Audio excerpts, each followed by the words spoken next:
Baik, Assalamualaikum warahmatullahi wabarakatuh. Perkenalkan nama saya Angga Saputra, NPM 2108260042. Baik, di sini saya akan menjelaskan mind map yang telah saya buat, yaitu yang berjudul jaringan adiposa. Jaringan adiposa adalah jaringan ikat khusus yang terutama tersusun atas sel lemak atau adiposit. Jaringan ini bukan hanya tempat penyimpanan lemak, tetapi merupakan organ metabolik dan endokrin aktif yang mengatur keseimbangan energi, metabolisme glukosa dan lipid, suhu tubuh, nafsu makan, inflamasi, serta fungsi kardiovaskular. Kita geser ke sebelah kanan, yaitu ada komponen jaringan adiposa. Jadi, jaringan adiposa tidak hanya berisi adiposit, tetapi terdiri atas adiposit matang, yaitu menyimpan atau menggunakan lemak. Lalu ada preadiposit, yaitu calon adiposit yang belum matang. Yang ketiga ada sel puncak atau progenitor mesenkimal, yaitu dapat didiferensiasi menjadi adiposit. Yang keempat ada sel endotel, yaitu sel endotel dan pembuluh darah, memasok oksigen serta nutrisi. Nah, yang selanjutnya ada perisit, yaitu mendukung pembuluh darah dan dapat berperan sebagai progenitor. Lalu ada fibroblast dan matriks ekstraseluler membentuk struktur jaringan. Yang selanjutnya ada sel imun, yaitu terutama makrofag, limfosit T, limfosit B, dan sel mast. Dan yang terakhir adalah serabut saraf simpatis yang mengatur lipolisis dan termogenesis. Geser ke bawahnya, ada jaringan jenis jaringan adiposa. Pada jenis jaringan adiposa ini ada 3. Yang pertama, jaringan adiposa putih. Jaringan adiposa putih ini memiliki ciri-ciri adiposit berukuran besar, memiliki satu tetes lemak besar atau unikular, inti sel pipih dan terdorong ke perifer, mitokondria relatif lebih sedikit, dan yang terakhir merupakan jenis jaringan adiposa paling banyak pada orang dewasa.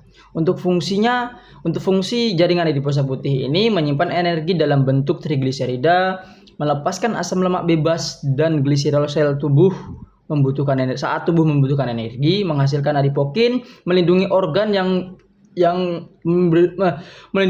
dari benturan, menjadi isolator panas, dan membantu mempertahankan homeostasis glukosa dan lipid. Yang kedua ada jaringan adiposa coklat. Jaringan adiposa coklat ini memiliki ciri-ciri adiposit lebih kecil dan berbentuk poligonal, mengandung banyak tetes lemak kecil atau multilokular, kaya mitokondria, kapiler, dan persarapan simpatis. Warna coklat berasal dari banyaknya mitokondria dan vaskularisasi. Dan yang terakhir adalah mengekspresikan uncoupling protein 1 atau UCP1. Dan yang terakhir ada jaringan adiposa big G. Jaringan adiposa big G ini memiliki ciri-ciri berasal dari sel progenitor atau adiposit yang terdapat di dalam wat.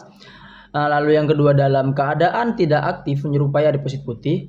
Lalu selanjutnya setelah mendapat rangsangan dapat mengekspresikan UCP1 dan menyerupai adiposit coklat. Dan yang terakhir dapat diaktifkan oleh paparan dingin dan stimulasi saraf simpatis. Turun lagi ke bawahnya ada distribusi jaringan adiposa. Distribusi jaringan adiposa ini ada 3. Yang pertama, lemak subkutan, lemak visceral, dan penumpukan lemak ektopik. Lemak subkutan terletak di bawah kulit, terutama pada abdomen, paha, bokong, dan ekstremitas. Karakteristiknya sendiri berfungsi sebagai penyimpan energi, menjadi bantalan mekanis dan isolator panas, umumnya memiliki resiko metabolik lebih rendah dibandingkan lemak visceral. Dan yang terakhir, lemak gluteofemoral cenderung menyimpan lipid dengan lebih aman. Yang kedua, lemak visceral. Lemak visceral ini terletak di dalam rongga abdomen dan melindungi organ, terutama pada jaringan omental dan mesenterik. Untuk karakteristiknya sendiri, lebih aktif melakukan lipolisis, lebih mudah menghasilkan mediator inflamasi. Asam lemak yang dilepaskan dapat langsung menuju hati melalui sirkulasi portal. Dan yang terakhir, jumlah berlebihan berkaitan dengan resistensi insulin, diabetes mellitus tipe 2, dislipidemia, dan penyakit kardiovaskular.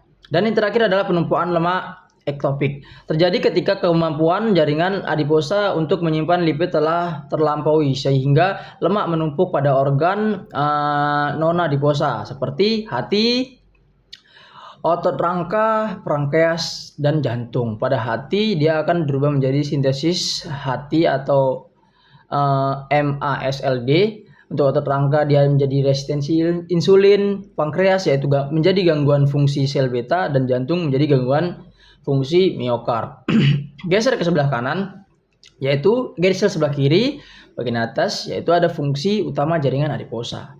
Pada fungsi utama jaringan adiposa ini ada 5. Yang pertama, penyimpanan energi. Energi disimpan dalam bentuk trigliserida di dalam tetes lipid adiposit. Penyimpanan ini mencegah asam lemak beredar secara berlebihan dan menumpuk pada organ lain. Yang kedua ada mobilisasi energi. Saat tubuh kekurangan energi, trigliserida dipecah menjadi 2, yaitu asam lemak basah dan gliserol. Pada asam lemak basah digunakan otot, hati, dan organ lain sebagai bahan bakar, sedangkan pada gliserol dibawa ke hati untuk pembentukan glukosa atau trigliserida. Yang ketiga ada fungsi endokrin. Jadi adiposit menghasilkan adipokin yang bekerja secara autokrin, parakrin, dan endokrin. Autokrin itu sendiri yaitu mempengaruhi sel penghasilnya sendiri, sedangkan parakrin dia mempengaruhi sel di sekitarnya, sedangkan endokrin dia masuk ke sirkulasi dan mempengaruhi organ jauh. Sel protein jaringan adiposa juga menghasilkan lipid bioaktif, metabolit, dan vesikel ekstraseluler yang membantu komunikasi antar organ. Dan yang keempat ada termogenesis. Jaringan adiposa coklat dan Big G itu mengubah energi menjadi panas melalui UCP1. Fungsi ini penting dalam mempertahankan suhu tubuh ketika terpapar dingin. Dan yang terakhir atau yang kelima ada proteksi dan isolasi. Proteksi dan isolasi ini berfungsi melindungi organ dari trauma mekanis, membentuk bantalan pada telapak tangan dan kaki, mengurangi kehilangan panas tubuh, mengisi ruang di antara struktur tubuh. Dan yang terakhir ada pembuluh darah, pertumbuhan dan plastisitas jaringan adiposa. Jadi jaringan adiposa ini dapat membesar melalui 2 mekanisme. Yang pertama ada hipertrofi dan hiperplasia. Pada hipertrofi, ukuran adiposa sudah ada bertambah besar karena penyimpanan trigliserida. Jika berlebihan, hipertrofi dapat menyebar.